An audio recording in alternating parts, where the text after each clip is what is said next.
Ser Podcast.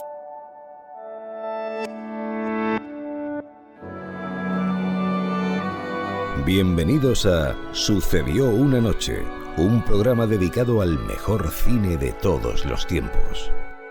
I wanna hide from the sun, I wanna live in the dark, I wanna go to the movies.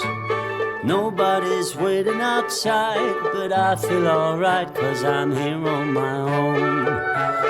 I can kiss Marion and Jane, I can sing in the rain, I can be Superman. I'll never come out again. Las estrellas míticas, los grandes directores, las películas inolvidables. Dirige y presenta Antonio Martínez. Muy buenas a todos y bienvenidos a Sucedió una noche.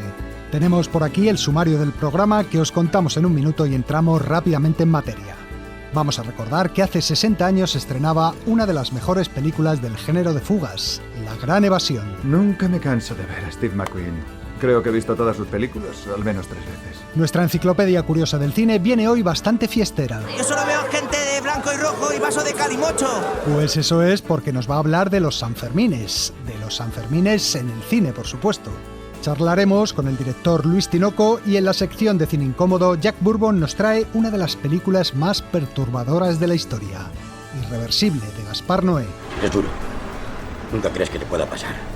Y cuando de repente pasa, uno pierde la cabeza. Como veis, historias de lo más variado, así que empezamos. I wanna hide from the sun, I wanna live in the dark, and I'll never come back. El espectáculo está a punto de comenzar. Pero no se alarmen ustedes, no les cobraremos la entrada. Lo que el cine nos dejó. Es tan difícil ser alguien que la gente no olvida. Esta semana se han cumplido 60 años del estreno de La Gran Evasión, una película dirigida por John Sturges en 1963, que, como decíamos en el sumario, resulta uno de los mejores ejemplos de ese subgénero que podemos llamar películas de fugas. ¿Os apetece que la recordemos?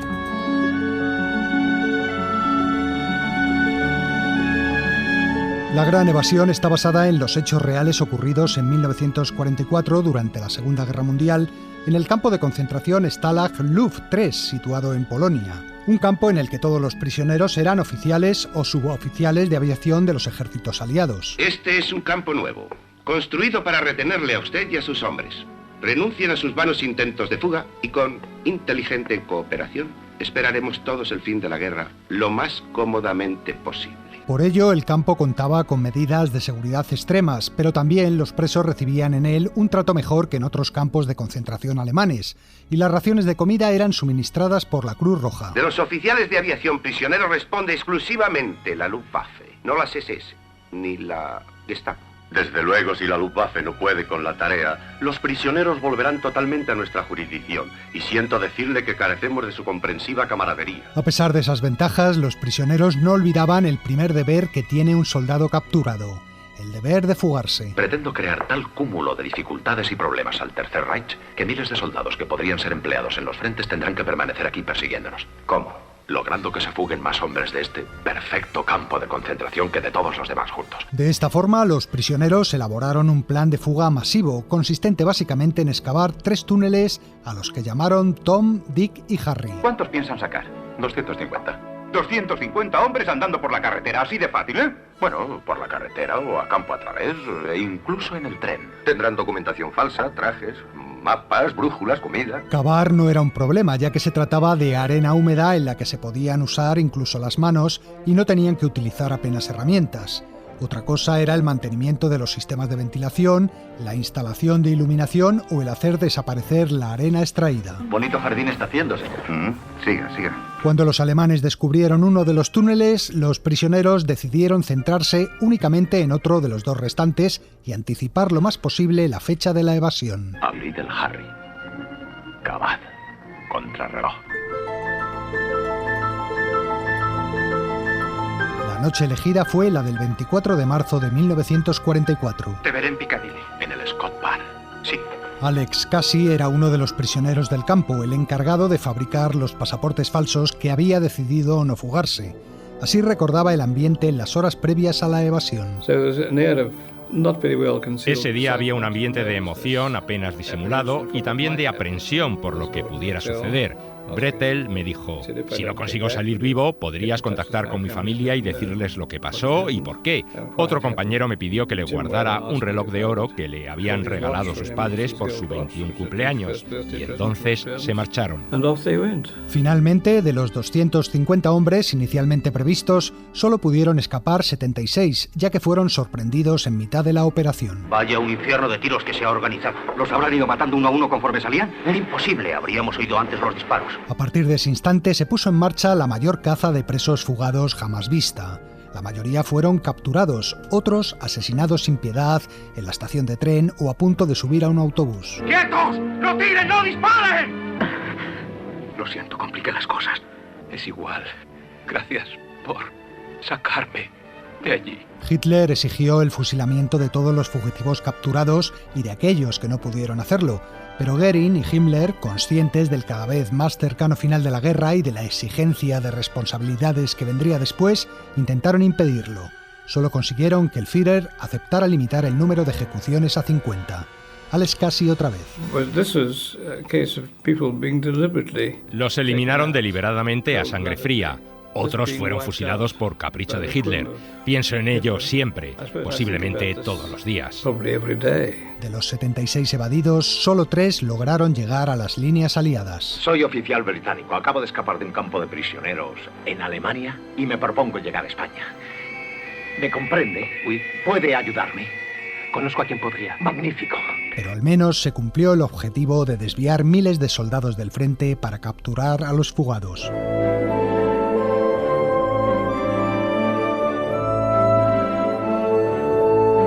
La película de John Sturges se basaba en el libro homónimo de Paul Bridhill, que contaba con todo detalle la fuga. Robert Rileya era su ayudante de dirección. Siempre se intenta hacer una película que sea lo más fiel posible, aunque luego tengas cierta licencia creativa para que sea entretenida. Es algo que tuvimos muy presente. Quizá en unos casos se alteraron un poco los personajes. Sturges reunió para la película un reparto espectacular. Richard Attenborough daba vida al cerebro de la fuga, inspirado en el oficial británico Roger Bushell, que fue quien dirigió la evasión real. Willy, tú y Danny seréis reyes del túnel. Danny, tú ocúpate de las trampillas. Señalaré contigo su exacto emplazamiento mañana. Bien. Sedgwick, carpintería y mecánica. Griff, ya he dicho que sastre. Bien. Nimoy, Haynes, diversión. Mac, desde luego, al servicio de información. Charles Bronson era el experto en túneles, un excavador con claustrofobia. Desde que era pequeño, he odiado y temido los sitios cerrados, como cuevas y sótanos. Pero si ha escapado 17 túneles, más de 17. Porque debo fugarme. Tengo mucho miedo, aunque lo oculto. Donald Pleasence era el falsificador de pasaportes, el actor que interpretaba al superviviente Al-Escasi al que escuchábamos antes. Nada se le resiste a usted, amigo mío. Gracias, señor. Y había otros actores de primer nivel como James Coburn, Gordon Jackson o James Garner. Nunca hubiéramos llegado tan lejos sin ti. Si te sirve de algo, creo que has hecho una gran labor. La hicimos todos. Sí. Pero sobre todo destacaba en el reparto la presencia de Steve McQueen. El rey del cool daba vida al prisionero más irreductible de todos. 17 tentativas de fuga. 18, un señor. excavador, un ingeniero. No he visto Berlín aún ni desde tierra ni desde el aire y pienso verlo de ambos modos antes de que acabe la guerra. 10 días de aislamiento, Hills. Capitán. 20 días. ¿Estará todavía aquí cuando yo salga? Nevera. Su personaje era secundario, pero con su enorme carisma hacía suya la pantalla en todas las escenas en las que aparecía. ¿Tienes ya preparado algo? ¿Has visto cómo están situadas las torres? Sí. Hay un punto muerto en medio. Se puede estar junto a la alambrada sin ser visto por esta torre ni por aquella. La del final está lejos, no le verían a uno, sobre todo de noche. Estás loco. ¿Eso crees, eh? Pues veámoslo. Y ahora mismo. La película tiene dos partes claramente divididas. En la primera se muestran los preparativos para la fuga. Debo confesar que estoy sorprendido por la amplitud de esta actividad, jefe de grupo. Satisfecho, desde luego, pero sorprendido. ¿Sorprendido, coronel? Los aviadores son caballeros, no campesinos, que cavan la tierra. Por eso estoy sorprendido. Los ingleses son muy aficionados a la jardinería. Cierto, pero flores. Las flores no se comen, coronel. La segunda cuenta la huida y la suerte que corren cada uno de los fugados. Uno de los momentos más brillantes de esta segunda parte de la película tiene que ver con una de las habilidades de Steve McQueen. ¿Qué hacías en la universidad? ¿Estudiar educación física? Ingeniería química. Y corría sobre 2 ruedas. Motocicletas. En las ferias. Así pescaba un billete aquí y otro allá y pagaba mis estudios. En su vida, McQueen se hace con una moto y escapa con ella esquivando a docenas de alemanes que le persiguen, saltando protecciones y evolucionando por una gran pradera. Unas escenas que rodó el propio Steve McQueen sin necesidad de dobles, ya que era un gran piloto. Robert Riley otra vez. La escena de la moto tenía 2 problemas. Uno, su dificultad, pero quedaba resuelto porque Steve la manejaba muy bien. El otro era qué íbamos a hacer en la persecución, ya que la escena no aparecía descrita en el guión. Así que salimos a rodar por la mañana y fuimos improvisando todo lo que pasaba. Y a todos estos actores hay que sumar un elemento más que se convierte en casi un personaje más de la fuga. ¿Qué demonios llevas ahí? ¿Un piano? Viene conmigo. Nos referimos a la banda sonora que compuso Elmer Bernstein, una partitura vibrante y eficaz y que, como corresponde al ambiente militar, resulta muy rítmica en algunos pasajes. Siempre me ha atraído lo rítmico en general. Muchas de mis partituras se definen por el uso de lo rítmico. El tema principal es una marcha de tono alegre y algo socarrón que describe certeramente el optimismo de los prisioneros, a pesar de la dureza del cautiverio.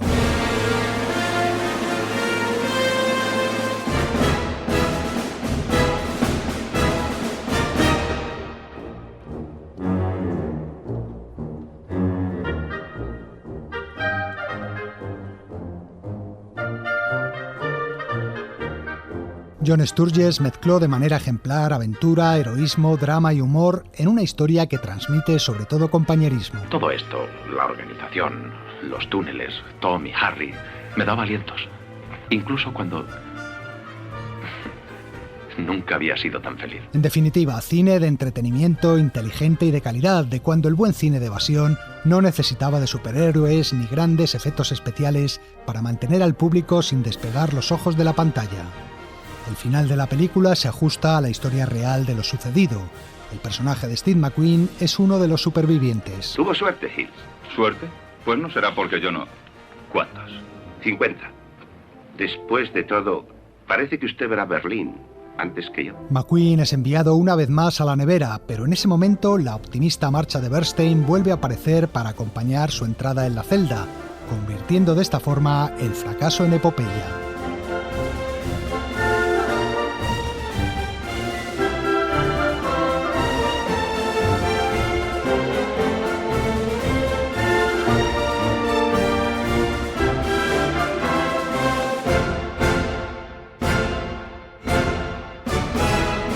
Y ahora llega el momento de poner a prueba vuestro oído cinéfilo. Estas son las 3 películas que os retamos a que adivinéis esta semana. Te pongas como te pongas, tu padre te obligará a casarte con Susan. No se lo aguanto ni a mi padre. Quédate conmigo un momento. No soporto estar solo. Ya. Bañarse es una acción solitaria. ¿No es maravillosa la vida? Sí, Arthur lo es. Lávate los sobacos.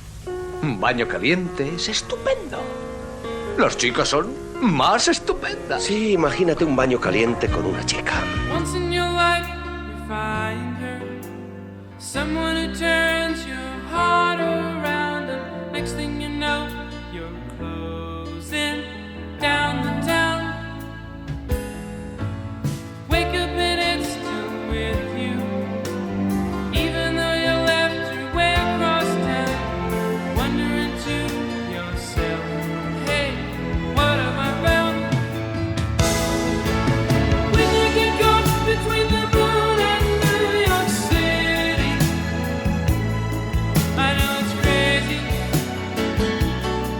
but it's true. Soy Lanzarote del Lago, hijo del rey Van de Benoit.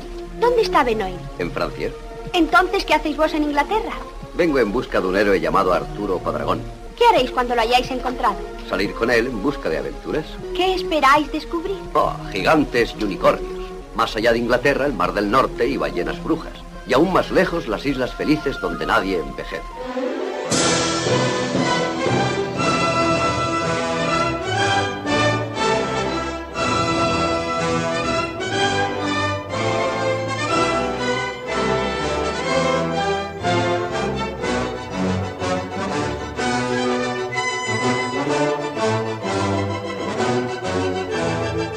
lo imaginas? Sí, me imagino que. Un palco escénico allí en aquel rincón. Y una gran orquesta, como en los años 40. No, eso ha desaparecido como los estribos de los coches. Allí, un gran grupo de rock and roll. Estamos en los años 80.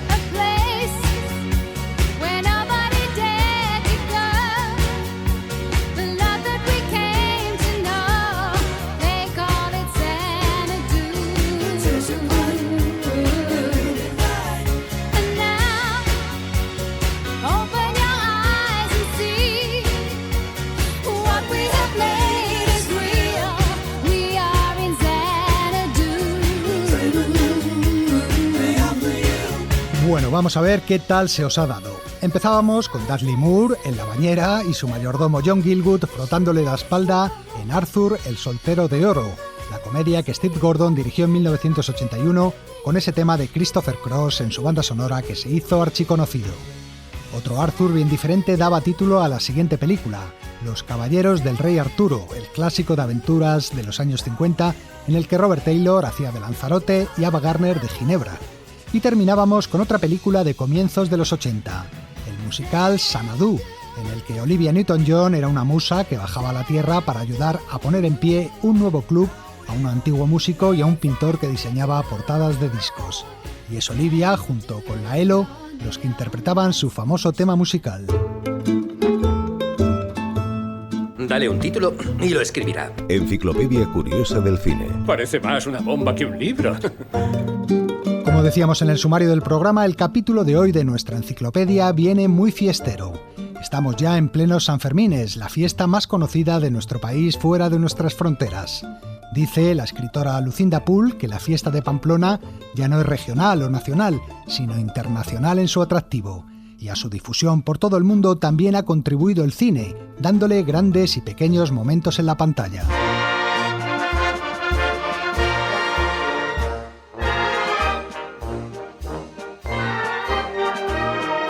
El principal responsable de que los Sanfermines sean conocidos en todas partes y de que las imágenes de sus encierros se vean desde la India a la Polinesia es un escritor norteamericano. Hemingway. ¿Hemingway? Eso es, Ernest Hemingway llegó a Pamplona por primera vez en 1923. Por entonces se había establecido en París como escritor y periodista y decidió cogerse unos días de vacaciones. Te dije que voy a ir a España, voy a ir a pescar y a ver alguna corrida. Hemingway aprovechó las vacaciones para enviar crónicas sobre los Sanfermines y sus corridas de toros al periódico canadiense de Toronto Star Weekly. ¿Quieren ustedes preguntarle algo especial a mi hermano Pedro? No, solo queríamos desearle buena suerte. Gracias. Sí. Mucha suerte. Gracias. El escritor quedó fascinado por las fiestas. Hemingway, ¿qué sanferminero te han puesto? Y con el tiempo acabaría convirtiéndose en un experto. ¿Esos son los toros? No, esos son los mansos. ¿Mansos? Sí, arropan a los toros y evitan que se peleen entre ellos. ¿Pero no atacan nunca los toros a los mansos? Sí, a veces van directos a ellos y los matan. ¿Y no hacen nada los mansos? No, intentan hacerse amigos. Hemingway ambientó su novela Fiesta precisamente en San Fermín y sus crónicas, publicadas en periódicos de todo el mundo, sedujeron a lectores de todos los países que desde entonces han querido visitar Pamplona y vivir la experiencia de los encierros. ¿Le veré el año que viene? Puedes contar con ello. El escritor acabaría regresando a Pamplona hasta 8 veces más. En las fotos de ilustres visitantes de las fiestas se pueden ver a numerosas estrellas de Hollywood, estrellas como Gregory Peck, Sean Connery, Ava Gardner, Henry Fonda, Anthony Quinn, Deborah Kerr o Lauren Bacall, por citar solo algunas. Uno de los más asiduos y también gran aficionado a los toros como Hemingway era Orson Welles. La Asociación Vinícola de Jerez ha impuesto en el transcurso de un emotivo acto la medalla de socio de honor al famoso cineasta y artista conocido por el tercer hombre, Orson Welles.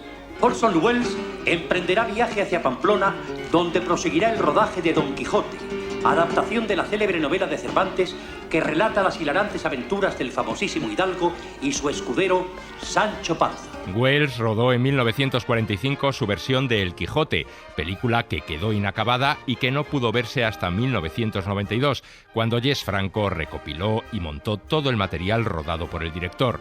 En su versión, el hidalgo caballero era trasladado al siglo XX y en unas escenas Sancho, que se había separado de su señor, le buscaba en Pamplona y acababa corriendo por accidente un encierro. Mira ese, ¿pero qué hace? ¿En pedacicos lo van a dejar? Parece Sancho Panza. Tú, el del gorro, quítate de ahí, que te van a deslomar. ¿Pero qué pasa?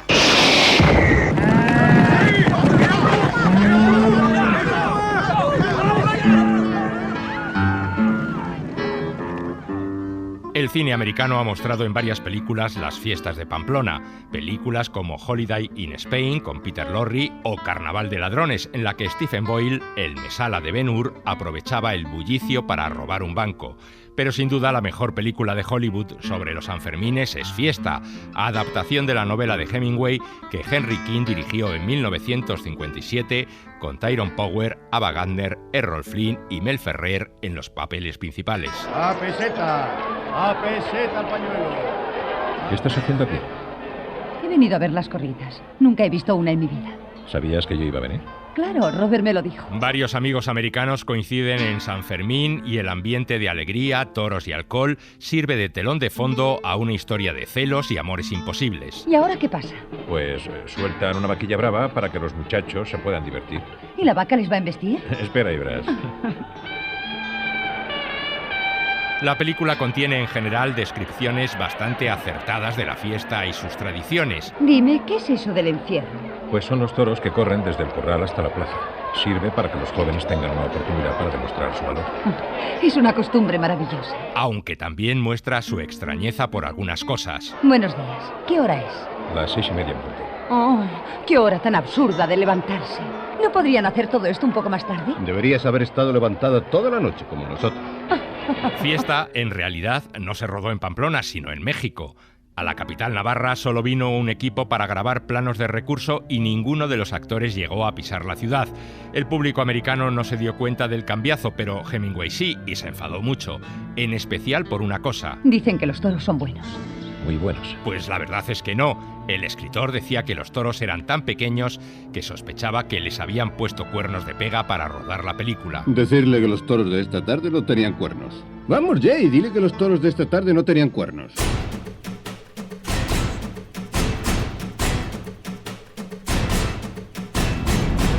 Pero hay también otras películas americanas que tratan de forma extravagante las fiestas pamplónicas. Pero bueno, ¿de quién ha sido esta idea? ¡Corred, que nos alcanzan! ¡Es divertido, En Cowboys de Ciudad, tres amigos cuarentones, encabezados por Billy Crystal, buscaban vivir nuevas experiencias y al comienzo de la película corrían un encierro. Carrera que terminaba con una cornada en el trasero de Billy. Sobre todo, no cosa nada que deba permanecer abierto, ¿de acuerdo? Claro. ¿Pero qué haces? ¿Fotografías mi culo? Naturalmente, este es un momento Kodak. Sonríe. Oh, estupendo. Ciégale con el flash. Phil, deja que conserve la poca dignidad que le queda, ¿quieres? Como en Fiesta, tampoco los actores de Cowboys de Ciudad fueron a la capital navarra, ni siquiera su director, ya que el encargado de rodar los pertinentes insertos documentales fue Fraser Heston, el hijo de Charlton Heston. Nos lo contó su padre hace unos años. El jefe de la compañía que produjo esta película es un compañero de colegio de Fraser y dijo: Fraser, tú tienes que filmar estas escenas porque eres el único director americano que ha corrido el encierro en Pamplona. Bastante más absurda resulta todavía Noche y Día, una película de 2010 protagonizada por Tom Cruise y Cameron Díaz. Parte de la acción transcurre en España. Un cartelito nos dice que estamos en Sevilla, pero al momento se escucha esto.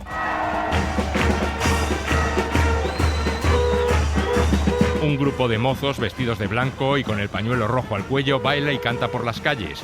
Jordi Moya, que da vida al malo de la película, enseguida nos informa. Hoy es el día en que se celebra San Fermín. ¿Alguna vez ha presenciado una corrida de toros? A partir de ahí comienza una delirante persecución por las calles que en realidad son de Cádiz, con Tom Cruise y Cameron Díaz montados en una moto y Jordi Moya en un deportivo pisándoles los talones. Persecución que se mete en medio de un encierro, sorteando morlacos y corredores. ¡Ahí está! ¡Por aquí, sígueme!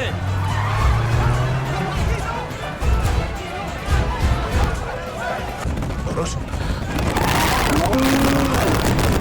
Mucho más seria y respetuosa con los Sanfermines es la película Americano, estrenada en 2003, que versa sobre 3 estadounidenses de vacaciones en Pamplona. Si usted se cae durante el transcurso del encierro, protéjase la cabeza con los brazos y permanezca... Okay, boys, be safe, all right? I'll meet you at the Kava Cafe. Todas las precauciones. Protect your head with your hands and lie still until the boots... La película tiene el mérito de haber rodado una de las mejores secuencias de encierro que se han visto en el cine, y haciéndolo no con extras, sino con corredores reales. De hecho, el protagonista, Joshua Jackson, sin especialista que le doblara, tuvo que ponerse delante de los astados en escenas de bastante riesgo.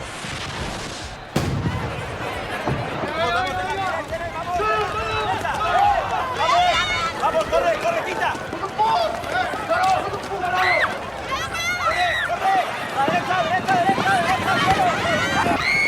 También resulta curiosa una película india titulada Solo se vive una vez, que se convirtió en la más popular y taquillera de Bollywood en el año 2012. La última parte de la película transcurría en España y los protagonistas acudían primero a la tomatina de Buñol y después a San Fermín.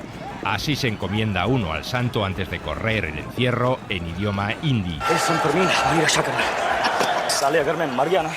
तो मेरी भटकती आत्मा तुझे इतना सताएगी। Lógicamente es el cine español el que más veces ha mostrado la fiesta en sus imágenes. ¿Estás contenta, Vicen? Sí, Antonio. A ver si pasan pronto estas horas y nos vamos a la estación. Tengo unas ganas de llegar a Pamplona, de que nos quedemos solos. ¿Te das cuenta, Vicen? Solos tú y yo. Solos en un sitio donde nadie nos conoce. En un rincón para querernos, película de 1967 con guión de Rafael Azcona, una pareja de recién casados decidía pasar la luna de miel en Pamplona.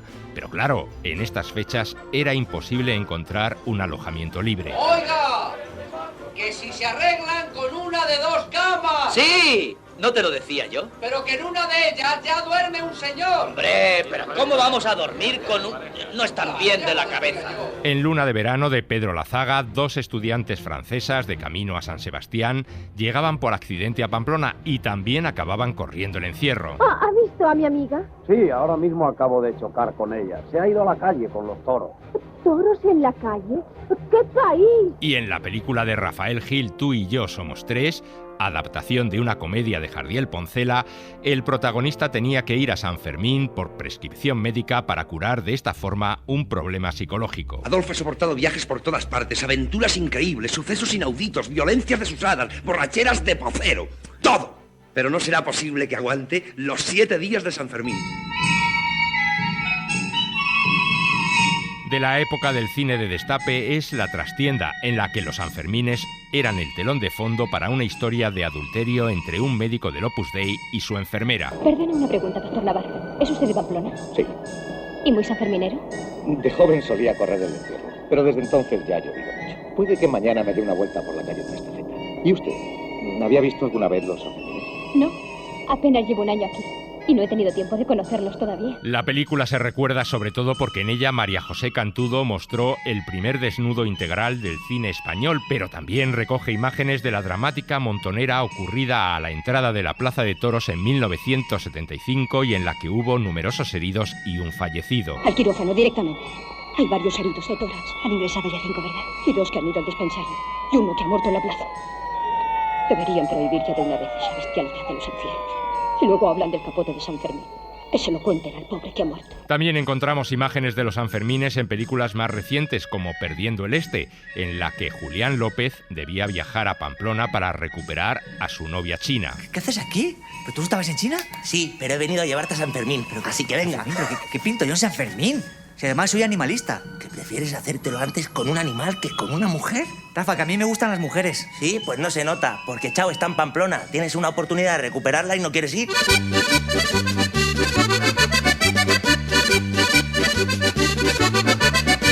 En realidad, ninguna de las películas que hemos mencionado refleja totalmente el espíritu de la fiesta, y rodar un encierro de verdad en una película de ficción resulta casi imposible, ya que habría que cortar parte del recorrido durante días y es complicado meter una cámara dentro para filmar al protagonista. ¡Corre, que vienen los toros!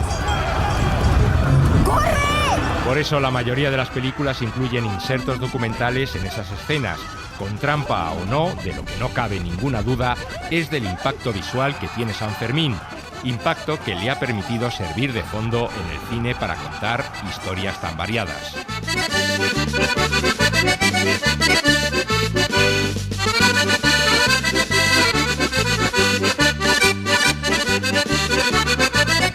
Sucedió una noche. El cine clásico en la SER. Si ese avión despega y tú no estás a su lado, te arrepentirás. Tal vez no hoy ni mañana, pero sí muy pronto y para el resto de tu vida. El cine de su vida. Es de Casablanca. Toda mi vida he estado esperando decirlo. Hoy vamos a charlar con Luis Tinoco, que acaba de estrenar como director su primer largometraje titulado La paradoja de Antares. Luis Tinoco es un especialista en efectos digitales y 3D, colaboró por ejemplo en películas como Interestelar de Christopher Nolan y en otras muchas más, pero en su primera película como director quería alejarse totalmente del mundo de los efectos especiales y hacer una película con un solo protagonista y en una sola localización. La paradoja de Antares es la historia de una joven científica que descubre una señal que proviene del espacio y que podría ser enviada por extraterrestres. Y esto es lo que nos ha contado Luis Tinoco de su trabajo. Yo empecé con la animación 3D. Yo desde que tenía 8 años, que cayó un ordenador en mis manos, empecé a programar y casi no estaba ni el concepto de gráficos en 3D, que ya empezaba programando a hacer una línea, la línea esa la multiplicaba no sé cuántas veces, la giraba, la rotaba para hacer como gráficos tridimensionales. Como el 3D, parece que salgan cosas de la pantalla. En la isla de los devoradores de carne, cerraron las puertas del cine para que no pudieras salir si tenías miedo. Y de la animación 3D pasé a hacer efectos visuales digitales para películas. ¿Es usted el dueño de este sistema? Sí, llevo trabajando en él algún tiempo. Es en parte iluminación escénica y en parte efectos de magia, pero ningún estudio tiene nada parecido. ¿Y sabe por qué? Porque son unos anticuados, no tienen visión. Y entonces ya empezando a ir a rodajes, a participar en serie, en películas, llega un momento en que la otra pasión mía, que era escribir, empieza ya todo a tomar, todas las piezas del puzzle están puestas, ¿no? Entonces tiene la parte técnica, la parte de experiencia en cine y luego aparte la escritura de guiones. Y entonces la necesidad de explicar historias propias. A mí me encanta el trabajo que hago de efectos visuales, me gusta mucho ser una herramienta para directores, para productoras, para explicar sus historias, sus películas, a través de la animación y de los efectos visuales, pero también tengo como la necesidad de explicar mis historias. Rex, ¿no estás en 3D? ¡Claro que estoy en 3D! ¡Oh!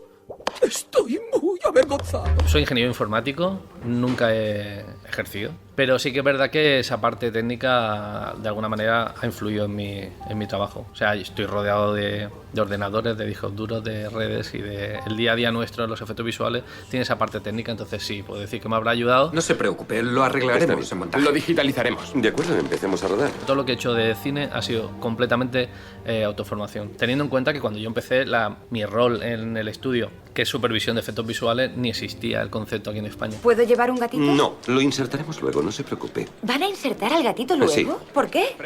Así tendremos más opciones. ¿Opciones de qué? De gatitos. Recuerdo las primeras películas en las que estuve trabajando hace, yo qué sé, 18 años, que montar un croma verde era como que todo el rodaje estaba nervioso aquel día, porque ¿y esto? ¿Y cómo es? Y tal, y siempre estaba ahí el friki que iba a poner las marcas detrás, que no sé qué, que hacía fotos de referencia, que hacía... He vivido esa evolución de los efectos visuales en España, sobre todo, pues un poco creciendo con la profesión.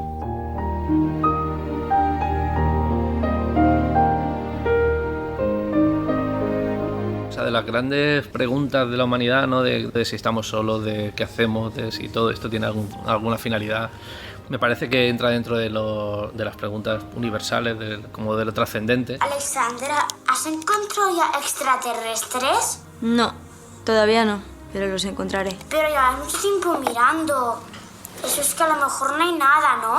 El universo es muy, muy grande. Y nosotros hemos mirado una parte muy, muy, muy pequeña. Y me llamaba mucho la atención poder mezclarlo con algo tan pequeño y tan íntimo como el drama que sucede con la protagonista de esta película. Fer, estamos recibiendo una señal muy potente. Necesito que vengas echando hostias. He comprobado el on-off y viene de algún lugar del sistema binario Antares. Y solo tenemos tiempo de telescopio hasta las 12. Necesitamos 2 horas más. Llama a Poveda, pide horas extra y vente, que estoy sola. La gente me habla de Interstellar, me habla de Contact y tal. Medio se lo compro, pero no para nada era... O sea, sí llega una señal a la Tierra.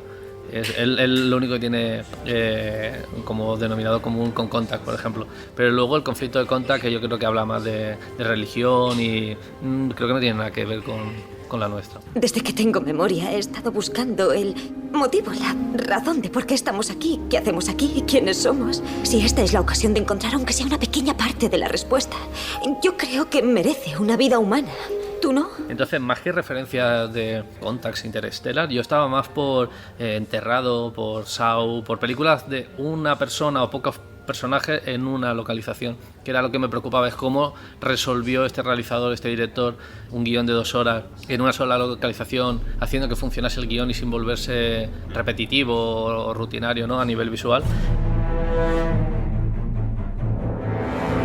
Me gusta ese reto de poder escribir una cosa que te entretenga durante 1 hora 40 sin salir de una habitación. Y Locke me parece una pasada en cuanto a eso, con un ejercicio de un tío en un coche durante 2 horas y que estés atento de lo que pasa. La verdad es que esta noche voy a ser padre. Y ella está en Londres. Así que tengo que estar allí. Está bien, Dios. Enterrado de Rodrigo Cortés me parece como ya el extremísimo, porque es una persona metida en un ataúd, o sea, no tiene menos recursos en el universo, y él con un mechero, con la luz del móvil, con tan poco, ¿no? Sacar tanto a nivel visual como el guión, que está muy bien construido, y la interpretación de Ryan Reynolds, pues era un poco eso. Mi referencia era más mirar qué hizo esta persona, o este realizador, o esta productora, cuando se encontró con el problema de rodar una sola localización y cómo puede venirnos bien a nosotros. Es la cara oculta de la luna. Esos mamones ni siquiera han arreglado el satélite de comunicaciones. Tess lo sabría, me lo habría dicho. Gepetto, despierta. ¿Crees de verdad que les importamos una mierda? Se van riendo camino del banco. Sí, yo creo que Moon, por ejemplo, es una referencia también y tiene... Nuestro caso de la ciencia ficción viene porque pasa en un entorno científico, más que la película sea ciencia ficción per se. Pero Moon tiene eso también de un personaje, una localización... Llevo aquí 3 años, tío. Conozco cada rincón de esta base, sé cuánto polvo hay entre cada uno de esos paneles. ¿Por qué harían algo así? ¿Por qué motivo? Onirical Studio, que es empresa de efectos visuales y que ofrece servicio de efectos visuales no solo aquí a España, sino a productoras de todo el mundo, que también cuando la creamos se dio de alta como productora. Es un número de productora nacional y siempre se creó con la idea de que también íbamos a generar contenido propio. Por esa necesidad mía de escribir y de explicar historias. Entonces, siempre que el tiempo nos deja y que los clientes y los proyectos nos dejan, yo siempre en paralelo voy teniendo algo de creación propia. Mis 2 primeros cortos son de animación 3D, luego hice Caronte, que sí que era de acción real con actores, y luego, por ejemplo, ahora la paradoja de Antares, pero estamos ya, por ejemplo, ahora ya empezando como un corto que estamos de producción propia ahí en el estudio, un corto de animación 3D, que vuelvo a la animación. Es como voy intercalando. A mí me encanta el cine en todas sus formatos y facetas.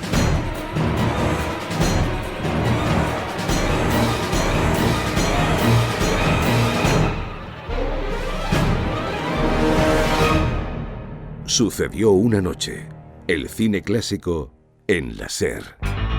Jack Bourbon presenta Cine Incómodo. ¡Basta! No estoy dispuesta a consentir inmoralidades en nuestras pantallas. Este espectáculo degradante y depravado ha de terminar ahora mismo. Sexo, violencia, religión, política. ¿Oyes ese silbido? Es una bomba que cae del cielo y va a impactar en 400 cines a la vez. Las películas más polémicas de la historia del cine. ¿Qué tal, amigos? Afortunadamente, la inmensa mayoría de la gente considera hoy en día la violación como una de las mayores abominaciones que puede cometer un ser humano. El cine, reflejo de la realidad y capaz de ofrecernos tanto lo más sublime como lo más abyecto, nos ha mostrado escenas de violaciones en películas que a menudo han generado polémica. Estoy pensando en títulos como El último tango en París, Perros de paja, Deliverance, Kika, de Pedro Almodóvar, o Él, de Paul Verhoeven. Pero nada comparado a la crudeza y brutalidad de la película que os traigo hoy, Irreversible, dirigida en 2002 por el cineasta francés nacido en Argentina, Gaspar Noé, y protagonizada por Vincent Cassel y Mónica Bellucci. A título personal, he de deciros que de todas las películas que hemos visto en esta serie a lo largo de la temporada, Irreversible es, junto con Salò de Pasolini, la que más me ha perturbado con diferencia. En el Festival de Cannes todavía se recuerda lo que se vivió en aquella edición de 2002. Pitos y abucheos durante la proyección, aunque también algunas ovaciones, críticas feroces por parte de la prensa y decenas de espectadores indignados abandonando la sala a mitad de la película. C'est scandaleux, c'est lamentable de faire des choses pareilles. Voir une femme se faire violer pendant 20 minutes. Es lamentable, una mujer siendo violada durante 20 minutos, decía este espectador asqueado. Varias personas necesitaron asistencia médica en el vestíbulo, aquejados de mareos y ataques de ansiedad. El director Gaspar Noé se defendía como podía.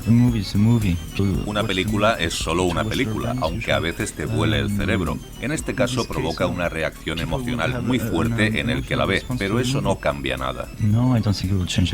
Y reclamaba su libertad artística para contar la historia como él quisiera. Es parte del conocimiento del hombre conocer a la bestia que se esconde en nosotros. Por su parte, el protagonista, Vincent Cassel, acusaba al festival de haber provocado el escándalo, ya que, incluso antes de comenzar el certamen, la dirección había proclamado a los cuatro vientos que se trataba de una película polémica y muy perturbadora.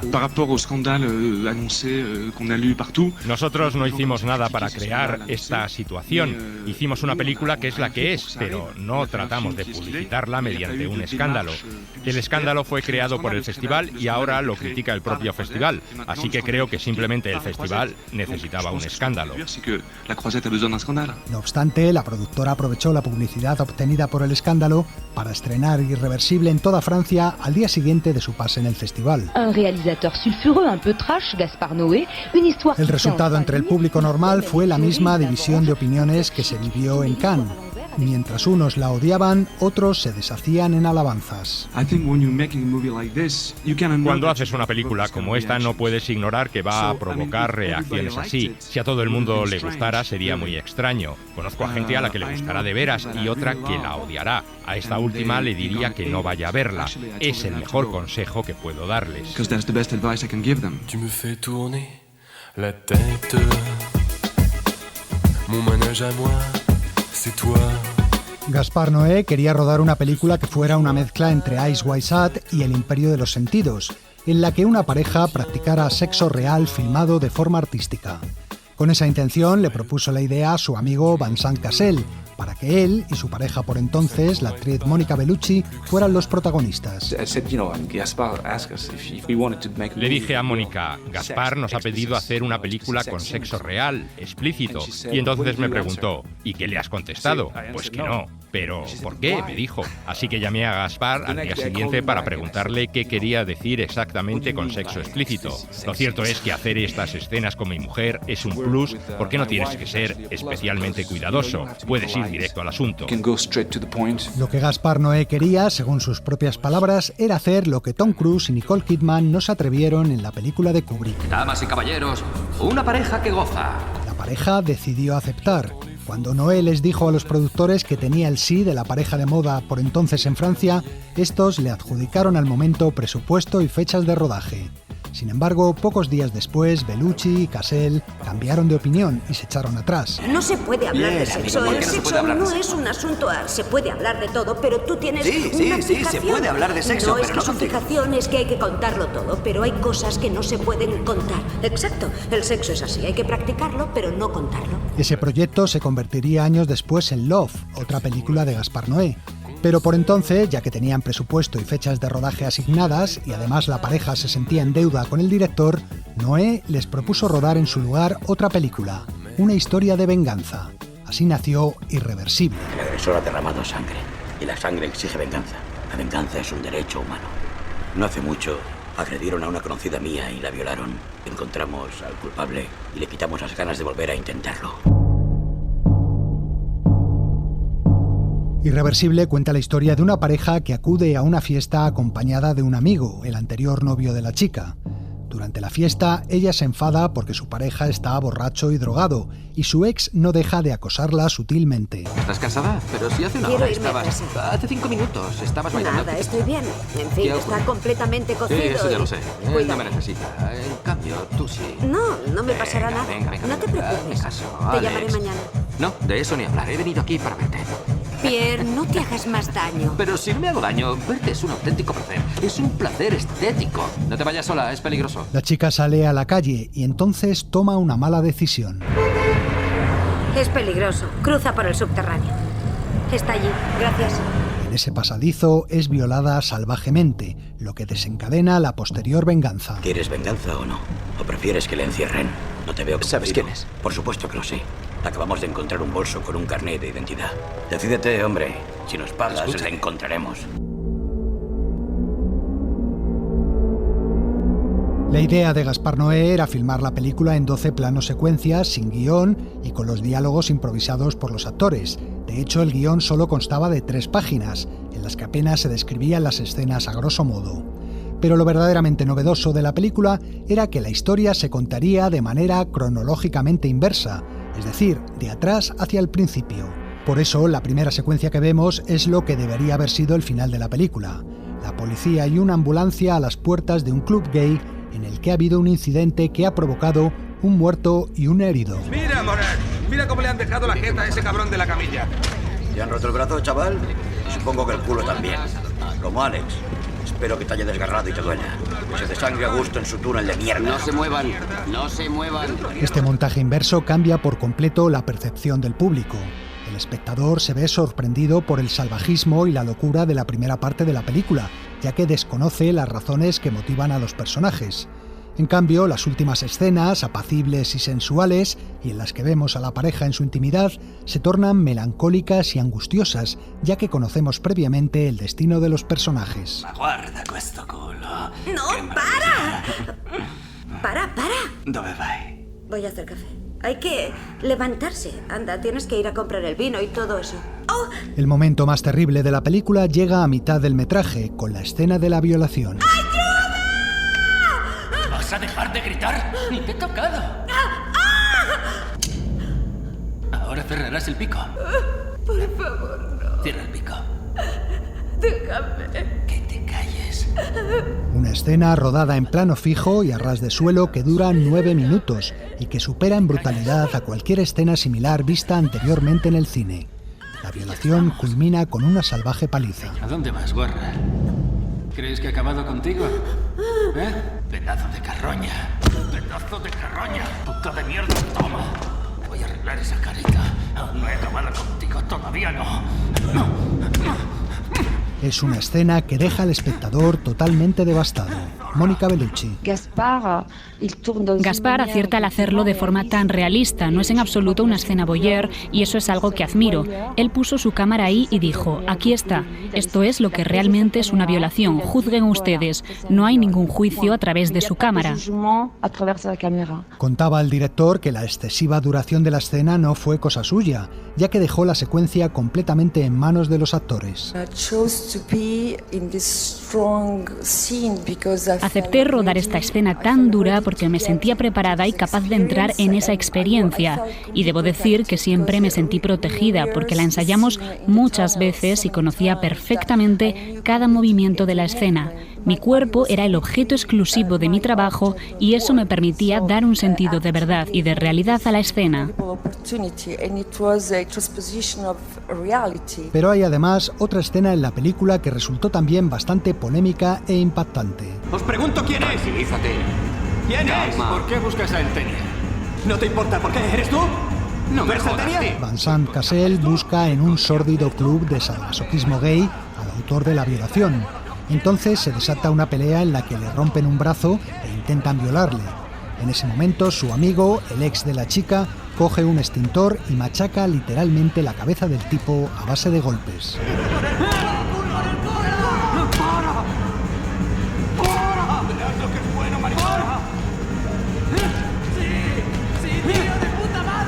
La escena se muestra con todo lujo de detalles, de manera que resulta casi insoportable para el espectador.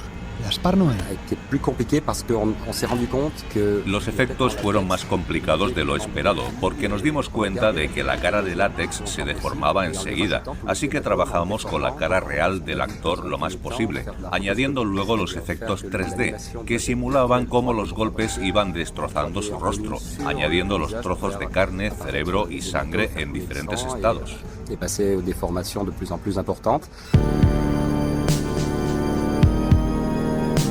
Todo en Irreversible parece pensado para incomodar al espectador, desde la atmósfera asfixiante a los efectos estroboscópicos, la ausencia de iluminación artificial, una cámara mareante que en las transiciones da vueltas en todos los sentidos, una banda sonora a veces enervante. Noé añadió además un sonido de fondo de 28 Hz que resulta imperceptible para el oído humano, pero que puede provocar reacciones físicas de vértigo y mareo. Todo ello crea el ambiente perfecto para la crispación y la locura que presiden la primera parte de la película. ¿Qué pretendes? ¿Dónde crees que vas con ese cabreo? ¿Qué quieres, una venganza de serie B? No seas imbécil. Anda, vamos al hospital. Calla, joder, deja de tocar los cojones. ¿Quieres pegarme, verdad? ¿Te gustaría pegarme, no? ¿Qué haces, joder? A las acusaciones de misoginia por la escena de la violación se sumaron también las de homofobia contra el director, debido a que el violador resulta ser homosexual y al horror que muestra la escena en ese club sadomasoquista gay de Pesadilla. ¿Conoces a Alteria? Chúpamela. No, tu padre. ¿Sabes dónde está Alteria? ¿Conocéis a un tal Alteria? No, le conozco. Tío que viene por aquí. Alteria. Tal vez esté por ahí. Una película salvaje y polémica como pocas que abrió el debate sobre la necesidad o no de mostrar en la pantalla una violación de forma tan perturbadora. Mónica Bellucci al menos parece tenerlo claro. Hoy, cuando vuelvo a ver la película, pienso que muchas cosas han cambiado con respecto a entonces. Las nuevas generaciones están más preparadas para hablar de temas delicados como este, y especialmente las mujeres somos más libres para hacerlo. Esta es una película polémica, por supuesto, pero creo que si la polémica nos permite tocar temas importantes como este, es también una forma de buscar soluciones al problema, porque el dolor del abuso es algo que nos puede tocar a todos. En el año 2019, Gaspar Noé realizó un nuevo montaje de la película, esta vez de forma cronológica. Decía el director que así el espectador podría identificarse mejor con los personajes y comprender sus actos. Este nuevo montaje fue presentado en el Festival de Venecia de ese año. Pensé que tal vez ya era hora de hacer lo que tantos me habían pedido, volver a la película, pero de una forma diferente. Quería contarla otra vez, pero con un montaje cronológico, y el resultado creo que funciona y estoy feliz de que la película tenga una doble vida.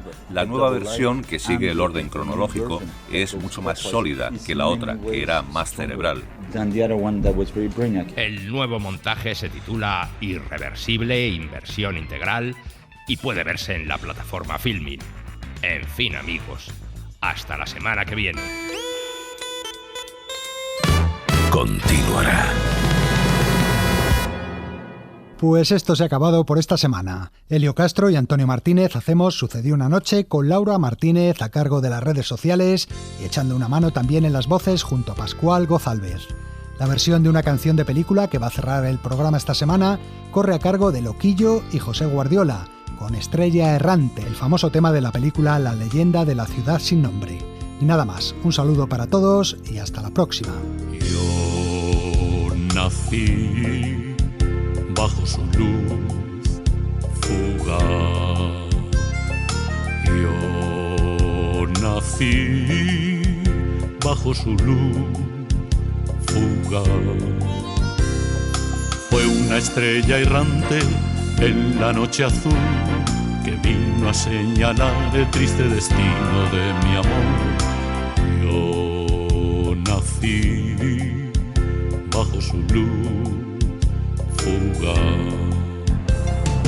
Voy por las llanuras caminando sin cesar, largo es el camino de mi triste soledad.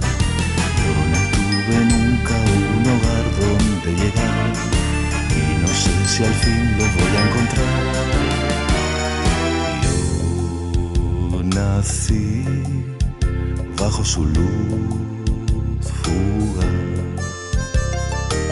Yo nací bajo su luz fugaz. Fue una estrella errante en la noche azul que vino a señalarme el triste destino de mi amor. Yo nací bajo su luz fugaz y errante siempre voy.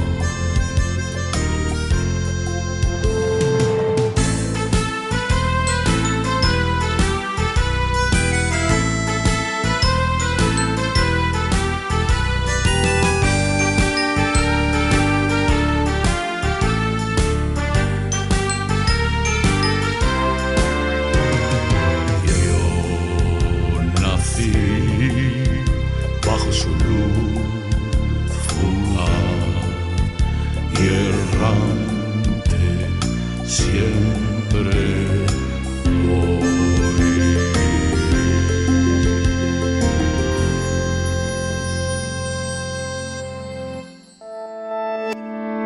Cadena SER. La radio.